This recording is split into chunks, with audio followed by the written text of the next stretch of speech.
Terungkap sosok GRT, pacar dari janda satu anak yang tewas diduga dianiaya seusai berkaraoke di tempat hiburan kawasan Dukuh Pakis, Surabaya, diduga merupakan anak dari salah seorang anggota DPR RI. Diketahui korban tewas itu merupakan ibu satu anak bernama Dini Sera Afriyanti, warga Gunung Guruh Girang, Cisaat, Sukabumi, Jawa Barat. Informasi selengkapnya akan disampaikan langsung oleh wartawan Tribun Jatim Luhur Pambudi. Silakan rekan Luhur.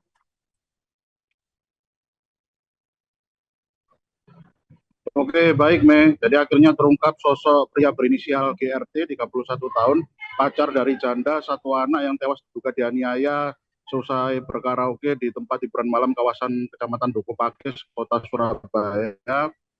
Diduga merupakan anak dari salah satu anggota DPR RI, sebuah fraksi parpol daerah pemilihan Todapil NTT. Diketahui korban tewas itu merupakan ibu satu anak berstatus single parent bernama Dini Sera Afriyanti, 29 tahun, warga Gunung Guruh Girang, di saat Sukabumi, Provinsi Jawa Barat. Sosok GRT ini merupakan warga kota Kevamenanu, Kabupaten Kota Timur Tengah Utara, NTT, yang diketahui sebagai teman dekat Dini atau bahkan bisa disebut sebagai orang yang memiliki hubungan spesial, memiliki kedekatan sebagai sejoli yang berpacaran dengan Dini. Hal tersebut diungkap langsung oleh kuasa hukum keluarga korban yang bernama Dimas Yemaura Al-Farouk saat ditemui awak media beberapa waktu yang lalu. Di kuasa hukum keluarga korban, Dimas, kemarin ia mewakili pihak keluarga menyampaikan sejumlah informasi temuan mengenai mekanisme penyelidikan atas meninggalnya Dini. Jadi diketahui bahwasanya sosok GRT, pacar dari Dini ini, merupakan anak seorang anggota atau pejabat DPR RI yang berlokasi yang tugasnya berada di Jakarta. Jadi pihak keluarga korban itu telah melaporkan sosok GRT ini ke SPKT Mapolres Tabes Surabaya atas dugaan tindak pidana penganiayaan yang menyebabkan kematian atau dengan sengaja merampas nyawa orang lain sesuai pasal 351 ayat 3 dan atau pasal 338 KUHP. Laporan tersebut dibuat oleh anggota keluarga korban yang terutama ibu dari Dini itu sendiri sekitar pukul 22.30 atau setengah 11 ya pada hari Rabu. Kurang dari 1 jam saat Dini diketahui meninggal, dan laporan tersebut bernomor 07710/2023 SPKT Polrestabes Surabaya, Polda Jawa Timur.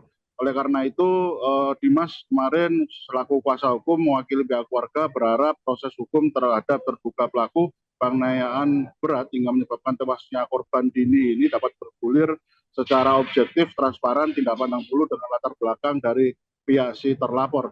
Dimas menduga kuat bahwasanya sosok terlapor GRT ini melakukan serangkaian penganiayaan terhadap korban selama berada di basement salah satu tempat hiburan malam dalam gedung pusat perbelanjaan kawasan Jalan Maijen Yonosuwono nomor 9 Raja Kali Kendal, Kecamatan Dukuh Pakis, Surabaya. Sebelumnya GRT dan Dini ini bersama-sama berkunjung ke tempat hiburan tersebut sekitar pukul 10 atau pukul 22 waktu Indonesia Barat pada Selasa tanggal 3. Kemudian diperkirakan insiden penganiayaan yang dilakukan oleh GRT terhadap Dini ini terjadi mulai pukul 22.30 atau sekitar pukul 23.00 hingga akhirnya kondisi Dini sempat dikabarkan tidak sadarkan diri di lantai basement parkiran mobil sekitar pukul 01.30.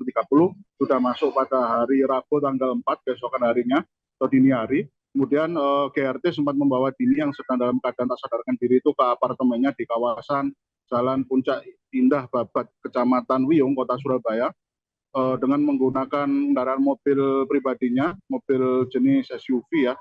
Kemudian diketahui menurut Dimas ini diketahui bahwasanya GRT ini sempat memasukkan atau memindahkan tubuh Dini ini untuk dibawa ke rumah sakit melalui atau diletakkan dalam posisi bagasi belakang mobil.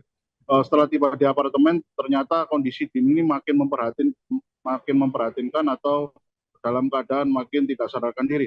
GRT kemudian lantas membawa Dini ke salah satu rumah sakit terdekat, yakni Rumah Sakit RS National Hospital yang ada di kawasan Jalan Boulevard Family, Babatan, Kecamatan Wiyung, Surabaya. Namun sayang nyawa korban tetap tidak tertolong. Kemudian untuk proses identifikasi lebih lanjut, jenazah langsung dipindahkan atau dievakuasi ke kamar mayat RSUD Dr. Sutomo.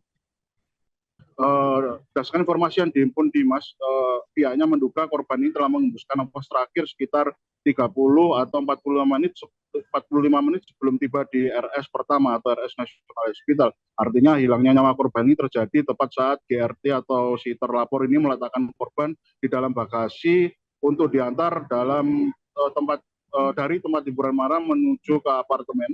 Dan bagi Dimas, yang bikin geram adalah pihaknya juga memperoleh sejumlah informasi mendukung berupa video bukti, video amatir ya, yang merekam bukti kondisi Dini saat berada di basement. Kemudian diketahui juga Dimas sempat mengirim informasi GRT ini diduga sempat berusaha menggilas lengan tangan Dini selama berada di basement karena didapati adanya bercak bekas corak roda ban mobil yang dikendarai oleh GRT ini pada lengan tangan Dini. Kemudian bukti yang memperkuat informasi tersebut diperoleh Dimas ini berupa video-video yang juga telah disetorkan atau diberikan untuk bekerja proses penyelidikan kepada pihak kepolisian. Dan untuk kasus ini sejak dilaporkan pertama kali pada dini hari Rabu kemarin, langsung ditangani oleh pihak Polsek Plakar Santri berkoordinasi dengan Satreskrim Polrestabes Surabaya. Dan informasi yang kami himpun, tadi kami sempat mengupdate pada pihak kuasa hukum dari keluarga korban. Bahwasanya memang untuk pihak kuasa hukum masih akan tetap menunggu pernyataan resmi dari pihak kepolisian atau Polrestabes Surabaya atas kejelasan penyelidikan atau hasil penyelidikan dan penyidikan yang dilakukan oleh Satreskrim Polrestabes Surabaya yang kabarnya akan dilansir sekitar 30 menit lagi atau sekitar pukul 14.00 di Mapolrestabes Surabaya. Demikian reportase kami, Mei, kembali ke studio. Baik, terima kasih rekan Luhur atas laporan Anda, dan Tribunars wartawan kami juga telah menghimpun wawancara dengan kuasa hukum keluarga korban. Berikut tayangannya untuk Anda. Kami saat ini sudah melakukan upaya hukum di Polrestabes Surabaya untuk melaporkan saudara R atas dugaan penganiayaan yang menyebabkan hilangnya nyawa orang lain dan dugaan tindak pidana pembunuhan. Itu siapa? R itu siapa sih Mas? Latar belakangnya R itu Mas? Jadi begini, R ini jika dikaitkan dengan hubungannya dengan korban, diduga R ini adalah masih menjadi pacarnya, artinya pacar atau teman dekat dari korban Dini alias Andini. R ini adalah anak salah satu pejabat anggota Dewan di DPR RI, dan tentunya hal ini sangat menjadi perhatian dari kami tim kuasa hukum, karena bagaimana seharusnya dia menjaga marwah dari keluarganya, dari keluarga yang punya latar belakang pejabat, namun dari sisi kemanusiaan atas tindakan-tindakan yang dilakukan terhadap saudara Dini alias Andini ini sangat-sangat tidak manusiawi. Download Tribun X sekarang, menghadirkan lokal menjadi Indonesia.